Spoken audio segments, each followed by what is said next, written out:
इस वीडियो में बात करेंगे कि जब कोई भी हम लोग फॉरेन में रहने के बाद जब इंडिया वापस आते हैं तो किस तरह का कल्चर शॉक हम लोग को लग सकता है यहाँ पर इंडिया में।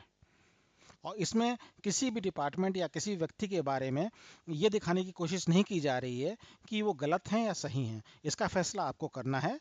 हम लोग सिर्फ यहाँ के जो इंडिया में आने वापस आने के बाद आपको किस तरह के अनुभव का सामना करना पड़ सकता है, क्योंकि हर आदमी के अनुभव अलग अलग होते हैं। उसी भाषा में हम लोग कहना चाहेंगे कि जो लोगों से जो फीडबैक मिला है उसके हिसाब से किस तरह का कल्चर शॉक या किस तरह की चीज़ों का सामना आपको पड़ना पड़ सकता है, ये इस वीडियो के माध्यम से हम आपको बताना चाहेंगे। तो एक छोटा सा एग्जाम्पल लेते हैं, चलिए, कि फॉरेन में जब भी कोई कॉप आपकी गाड़ी को रोकता है, किसी भी वजह से रोकता है, ड्राइविंग लाइसेंस चेक करने के लिए, इंश्योरेंस चेक करने के लिए, या किसी अन्य रीजन से, वो किस तरह से बात करता है।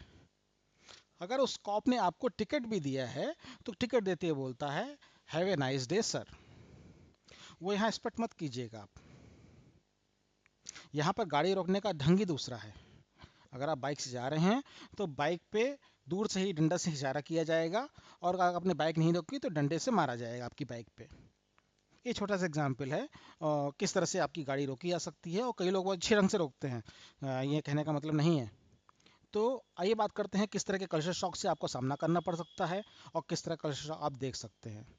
सबसे मेन प्रॉब्लम इंडिया में क्या है कि यहाँ पर ह्यूमन लाइफ की वैल्यू नहीं है, एकदम जीरो वैल्यू है ह्यूमन लाइफ की। यहाँ पर इंडिया में ह्यूमन लाइफ की कोई वैल्यू नहीं है। मैं दोबारा रिपीट इसलिए कर रहा हूँ ताकि आप ध्यान रहे आपके हिसाब से कि आप क्या सुन रहे हैं, क्योंकि उसका सबसे बड़ा रीज़न है जनसंख्या। यहाँ पर आधार कार्ड, जो कि एक बहुत अच्छा इनिशिएटिव था, कुछ लोगों ने या कुछ लोगों के कहने की वजह से वो मैंडेटरी नहीं हो पाया है। और जैसे यूएस में सोशल सिक्योरिटी नंबर है, हर आदमी का एक नंबर है, तो वहाँ पर काउंटिंग ईजिली है। यहाँ पर आपकी काउंटिंग ही नहीं है। एक तरह से मान के चलिए, जो भी जनगणना होती है वो उसके बीच में जो डिफरेंस रहता है वो आदमी के बारे में कोई मालूम नहीं चलेगा। फॉर एग्जाम्पल, आज के ज़माने में अगर 1 अरब 30 करोड़ लोग की आबादी है तो ये डेफिनेट नहीं हो सकता है, कैसा कोई भी डिपार्टमेंट नहीं कह सकता ये सही डेटा है।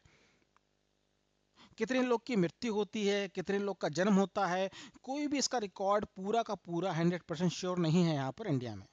और ये सबसे बड़ी वैल्यू है यहाँ पर कि कि आपके जो है ह्यूमन लाइफ की वैल्यू ना होना। और ये भी रीज़न है कल्चर शॉक का। यहाँ पर जाओ, इसी से मैं दोनों चीज़ मैं आपको बताना चाहूँगा कि इसका रीज़न है कि कल्चर शॉक यहाँ पर, क्योंकि यहाँ पर आदमी अपना काम करके निकलना चाहता है, और ये आपको आना चाहिए यहाँ पर। तो आइए बात करते हैं किस तरह का कल्चर शॉक आपको हो सकता है, और किस तरह का टॉलरेंस और एटीट्यूड आपको फीलिंग्स आ सकती हैं। डिप्रेशन और सैडनेस चेंज की वजह से, लोननेस हो सकती है न्यू कंट्री में जाके, डाइजेस्ट और डिसलाइक फॉर एवरीथिंग न्यू हो सकता है, स्नोमिया और इनएबिलिटी टू स्लीप हो सकती है, वीकनेस फ्लॉ, आपको नींद नहीं आ सकती है कई दिनों तक, तो जेटलॉग की वजह से, और उसके बाद यहाँ के माहौल की वजह से भूख और प्यास नहीं लग सकती है, और हो सकता है आपको नींद बहुत ज़्यादा आए, ये भी हो सकता है। और टेम्परेचर यहाँ का डिफरेंस रह सकता है जहाँ से यहाँ है यहाँ पर। और यहाँ पर आपको कई बार बेबसी का सामना भी करना पड़ सकता है। उसको मैं बाद में डिस्कस करूँगा क्या मैं कह रहा हूँ। आपको यहाँ पर एंगर बहुत आ सकता है, शॉर्ट टेम्पर हो सकते हैं, सोच सकते हैं कि मैं कहाँ फंस गया आके।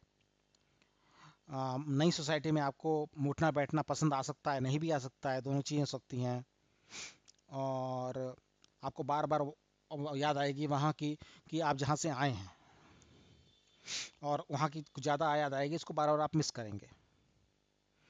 कुछ चीज़ें वहाँ की जो आप मिस कर सकते हैं, और कुछ चीज़ें जो अच्छी लग सकती हैं आपको। आपका जो क्लीन एयर थी वहाँ पर, यहाँ पर पॉल्यूशन बहुत ज़्यादा है। फूड वहाँ पर आपका डिफरेंट रहा होगा, यहाँ पर दूसरा है। वहाँ की जो फैसिलिटी हैं पूरी मॉडर्न फैसिलिटी हैं, कारें बहुत अच्छी अच्छी हैं, रोडें बहुत अच्छी अच्छी हैं। यहाँ पर आप देखेंगे रोडों की हालत क्या है, और देखेंगे तो शॉक हो जाएंगे। ट्रैफिक कैसा है वहाँ का, यहाँ पर कोई सिग्नल मानता ही नहीं है इंडिया में, एक तरह से ना के बराबर है। वहाँ पर आप सिग्नल तोड़ेंगे तो आपको घर पे टिकट आ जाएगा। डे टू डे लाइफ है जो आपकी, वो यूएस में एज ए नॉर्मल पर्सन बहुत ईजी है, और फॉरेन कंट्रीज में बहुत ईजी है। इंडिया में इतना नहीं है भैया ना। इंडिया में आपको सब उल्टा पुल्टा है, यहाँ पर हर डिपार्टमेंट का उल्टा पुल्टा है। वो मैं अलग और वीडियोस में हम लोग बनाएंगे, हर डिपार्टमेंट के बारे में आपको अलग अलग वीडियो मिलेगा कि किस डिपार्टमेंट में क्या क्या गड़बड़ हो सकती है, आपको साथ क्या क्या शौक लग सकता है, आपको क्या क्या आपके साथ हो सकता है। उसका पूरा एक सीरीज है हम लोग की आने वाली है, उसके बारे में हम बात करेंगे। वहाँ का जो आपको माहौल था वो दूसरा हो सकता है। और सबसे बड़ी बात, वहाँ पर लोग अपना बिजनेस माइंड करते थे, यहाँ पर लोगों के पास इतना टाइम है कि लोग दूसरे के बिजनेस में ही लगे रहते हैं, भाई काम बिगाड़ो किसका किसी तरह से।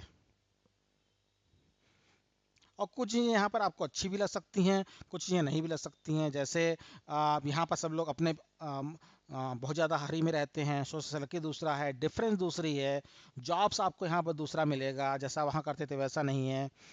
ड्राइविंग, अगर ड्राइविंग करते हैं, कई कंट्रीज़ में लेफ्ट साइड ड्राइविंग है, राइट साइड ड्राइविंग है, तो वो आपको डिफरेंस में हो सकता है। ये सब चीज़ें आपको देखने को मिल सकती हैं।